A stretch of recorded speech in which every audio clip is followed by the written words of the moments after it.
మనతో పాటు మాట్లాడడానికి తెలంగాణ శామన్ నుండి మాట్లాడదాం. అలా చెప్పండి, మీరు దీని మీద కూడా పోలీసులను కలవడం, ప్రొటెస్టులు చేయడం ఇవన్నీ కూడా నడుస్తున్నాయి. కనీసం కేసు కూడా నమోదు చేయలేదంటూ కూడా మాట్లాడుతూ ఉన్నారు. ఎట్లా చూస్తారు ఇదంతా? సింపుల్ బ్రదర్, కేంద్ర మంత్రి కొడుకు ఒక చట్టం, సామాన్యుడికి ఒక చట్టం, పెద్దోడికో న్యాయం, పేదోడికో న్యాయం అనేటువంటి రీతిలో ఈరోజు తెలంగాణలో ఉన్నటువంటి పోలీస్ వ్యవస్థ కానీ తెలంగాణ ప్రభుత్వం కానీ వ్యవహరిస్తుండడానికి ఈ బండి సంజయ్ కొడుకు మీద పెట్టినటువంటి కేసే మనకి ఎగ్జాంపుల్. ఫోక్సో కేసు నమోదయ్యి 7వ తారీఖు నమోదైంది ఫోక్సో కేసు. ఇంతవరకు అరెస్ట్ చేయలేదు, ఆయన రిమాండ్ చేయలేదు, కస్టడీలోకి తీసుకోలేదంటే చట్టం ఎవరి కోసం పనిచేస్తుంది? భారతీయ జనతా పార్టీకి చుట్టం అయిపోయింది చట్టం. ఇంకా అంతకుమించి ఏం చెప్తాం? అయితే కేసుకి సంబంధించి కూడా కేసు పెట్టడానికి పోలీస్ అధికారులు కూడా కనీసం ముందుకు రాలేదు అని చెప్పేసి కూడా మాట్లాడుతూ ఉన్నాడు. నిన్నేమో నరేంద్ర మోదీ కూడా వచ్చిండ్రు, ఆయన సభలో కూడా నన్ను బదనాం చేస్తున్నారంటూ కూడా మాట్లాడుతూ ఉన్నాడు. బదనాం ఏం లేదు బ్రదర్, బాధితురాలు తల్లి వచ్చి నా కూతుర్ని ఇలా చెరబట్టాడు అని చెప్పేసి ఒక తల్లి వచ్చి పోలీస్ స్టేషన్లో కంప్లైంట్ ఇచ్చిందంటే కన్న కడుపు తన బిడ్డని ఎవరైనా సరే రోడ్డు పాలు చేసుకోవాలనుకుంటారా బ్రదర్? ఎంత దుర్మార్గంగా వ్యవహరిస్తున్నారంటే చేసిన తప్పు కాకుండా దాన్ని సమర్థించుకుంటూ బండి సంజయ్ ఇంకో తప్పు చేయబోతున్నాడు. నీ కొడుకు మంచోడా? ఇది ఒకటేనా? ఎన్ని లేవు? గతంలో టెక్ మహేంద్ర యూనివర్సిటీలో తన తోటి విద్యార్థులని మత్తు పదార్థాలు మందు తాగి గంజాయి తాగి కొట్టిండు. అంతకుముందు మల్లారెడ్డి యూనివర్సిటీలో మహిళలను ఈ రకంగానే ఇబ్బంది పెట్టాడు.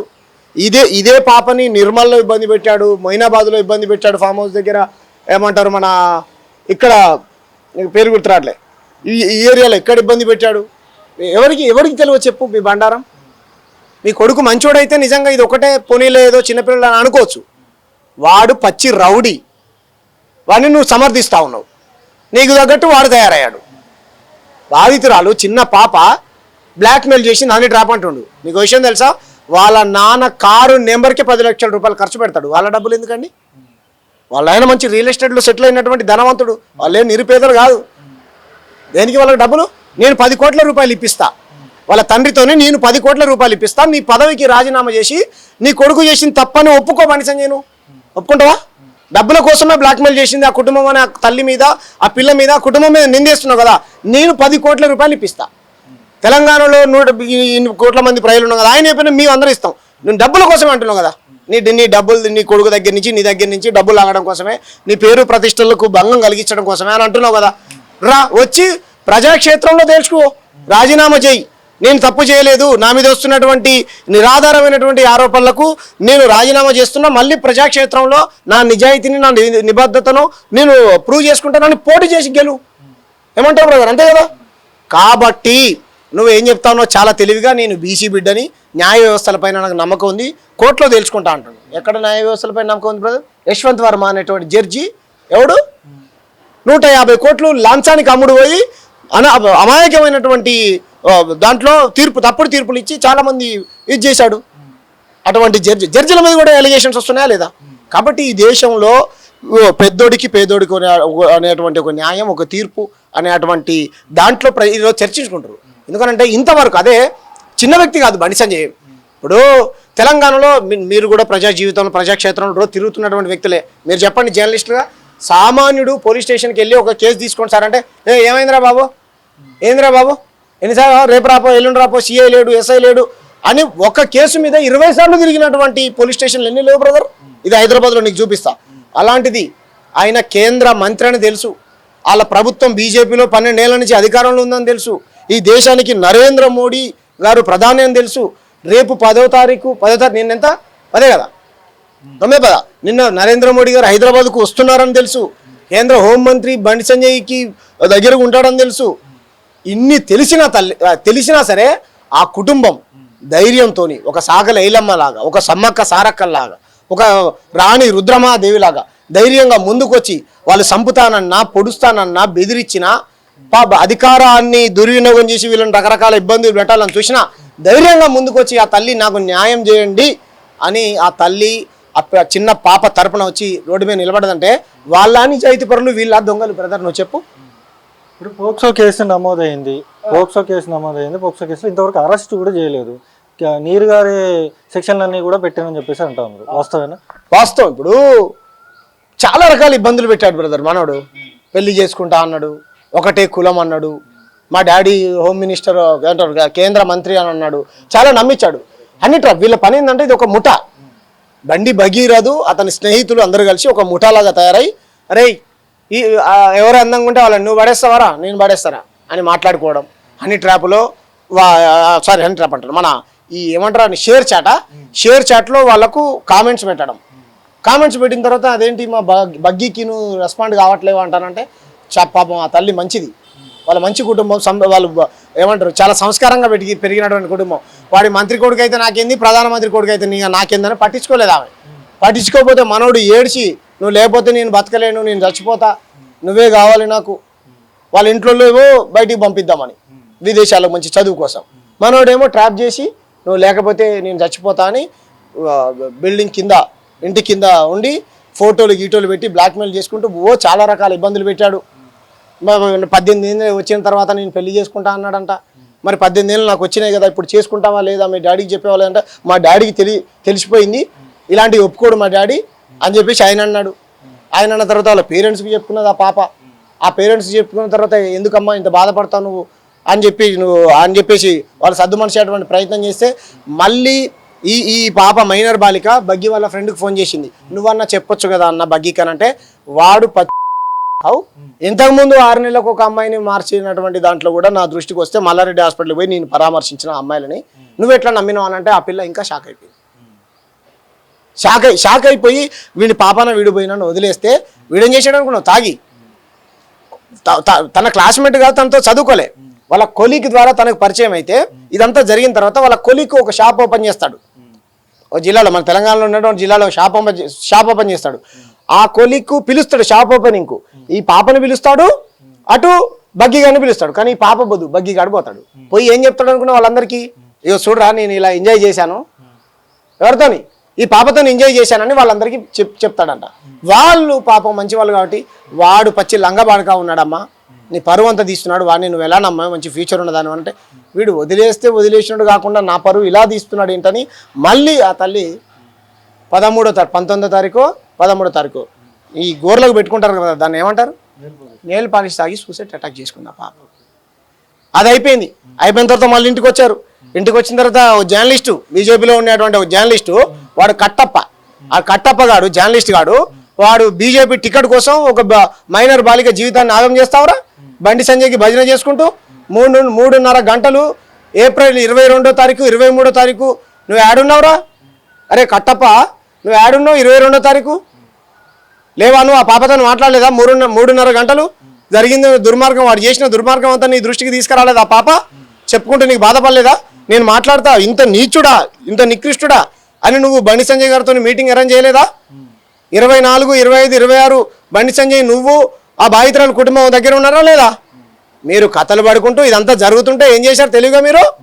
ఒక డూప్లికేట్ కంప్లైంట్ మీకు తెలిసినటువంటి పోలీస్ స్టేషన్లో నిర్మల్లో కంప్లైంట్ ఇప్పించారు. ఈ అమ్మాయికి ట్రాప్ చేసి డబ్బులు లాగేటువంటి చరిత్ర ఉంది అని ఆ అమ్మాయి యొక్క క్యారెక్టర్ మీద బురదేయడం కోసం ముందుగానే ఒక డమ్మీ కంప్లైంట్ లెటర్ ఇచ్చి పెట్టారు బ్యాక్ డేట్లో. మీకు అర్థమైందా?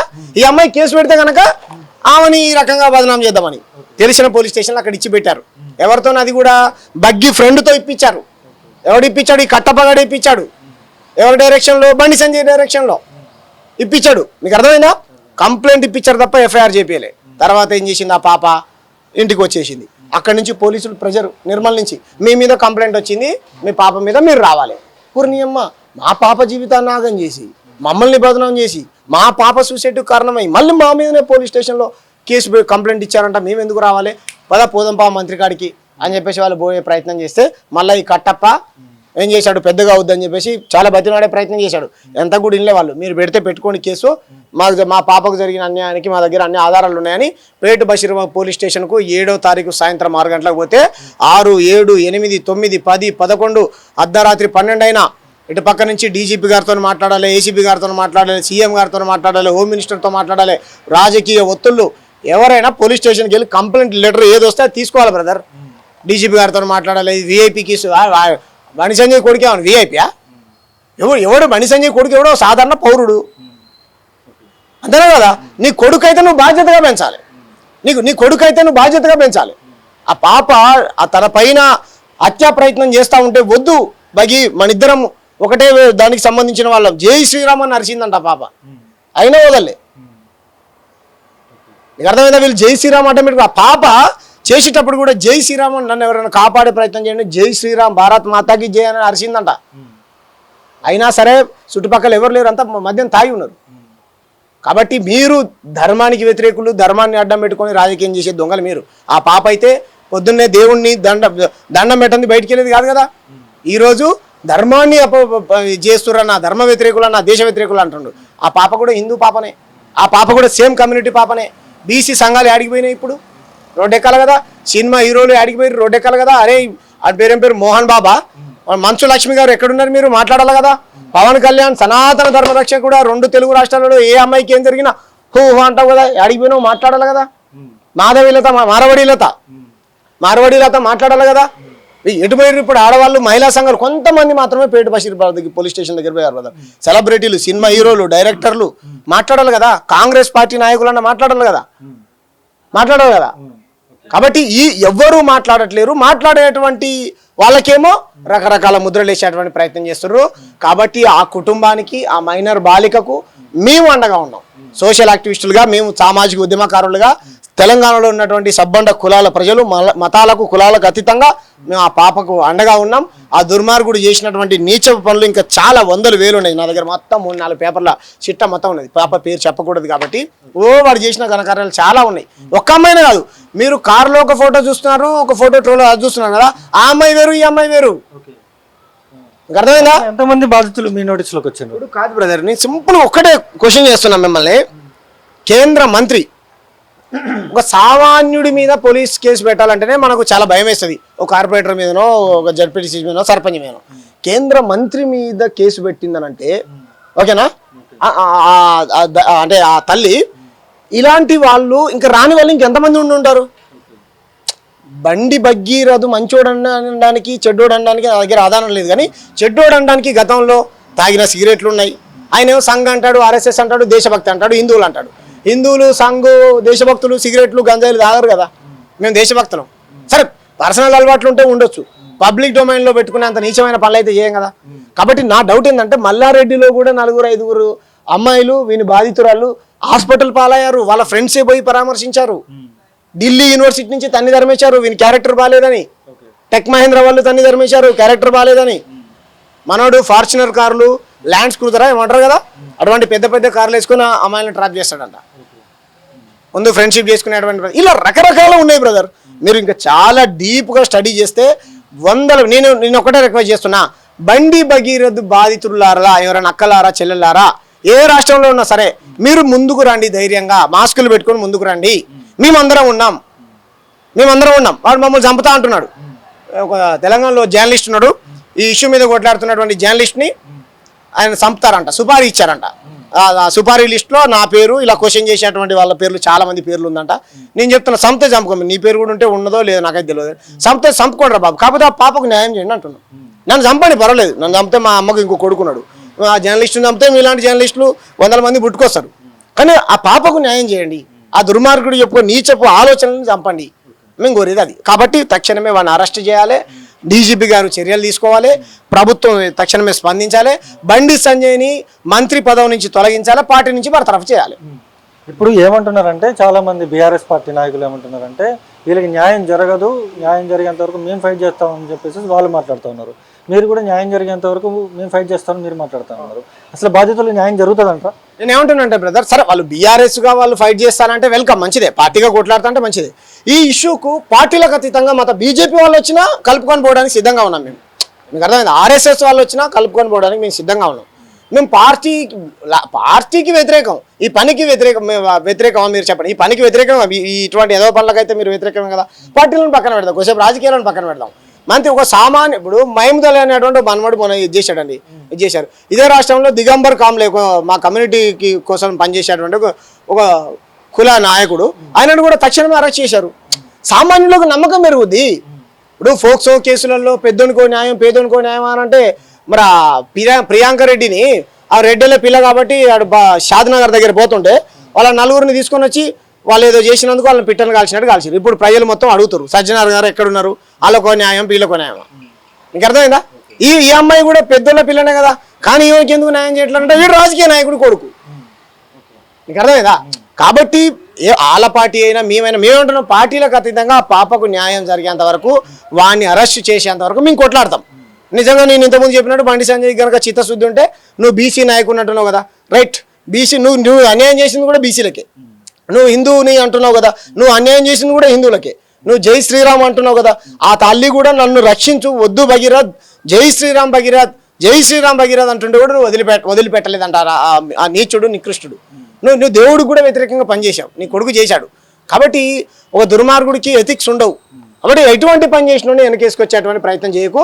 ఆ తల్లి ఆధారాలతో సహా పెట్టి, లేకపోతే నువ్వు నీ ఇంటి సీసీ ఫుటేజ్ బయట పెట్టు, నువ్వు ఎక్కడున్నావు ఏంటి ఏం కథ, నేను చెప్పినటువంటి డేట్లు ఉన్నాయి కదా, వాళ్ళ సిగ్నల్స్, ఏమంటారు వాళ్ళ కాల్ డేటా మొత్తం తీసుకోండి. ఆ కట్టప్పగాడు ఉన్నాడు కదా, ఛానల్ నుంచి అలగిపోయిన కట్టప్పగాడు మధ్యవర్తిత్వం వహించాడు, అది బీజేపీ నుంచి పోటీ చేసిండు. కట్టప్ప జర్నలిస్ట్, నిన్ను మూతంతా వాళ్ళు కొడతారు. నీ జర్నలిజం కాదు బ్రోకరిజం అంటారు తెలంగాణ ప్రజలంతా. ఒక ఎమ్మెల్యే టికెట్ కోసం ఈ పని చేస్తావురా లుచ్చే, నీ ఇంట్లో నీ అక్కనో నీ చెల్లెనో ఉంటే తెలిసేదిరా, మొత్తం వినిపోయి చెప్తాడంట. బండి సంజయ్ ఈ స్థాయికి రావడానికి 8 మంది ఉన్నారు బండి సంజయ్ దగ్గర, చాలా మందిని, ఓకేనా, ఈ స్థాయి కార్పొరేటర్ నుంచి మంత్రి, కేంద్ర మంత్రి స్థాయి దాకా వచ్చినామంటే మేము మా గురించి మీకు తెలియదు. మేము ఎంతమంది అర్థం చేసుకోను, ఎంతమందిని వేసి ఉంటామో మీకు తెలియదు. మీరు అనవసరంగా బండి సంజయ్తో పెట్టుకుంటారు, మీరు తెల్లారు లోపు మీరు బతుకుతారో ఉంటారో కూడా తెలియదు అనేటువంటి దాంట్లో భయభ్రాంతులకు గురి చేశారంట. అయినా సరే భయపడలే బ్రదర్ వాళ్ళు. నిజంగా వాళ్ళ ధైర్యానికి సెల్యూట్, చేతులు ఎత్తి కాళ్ళు దండం పెట్టాలి. ఎందుకంటే ఇటువంటి రాక్షసుడి యొక్క నిజ స్వరూపం బయట పెట్టారు వాళ్ళు.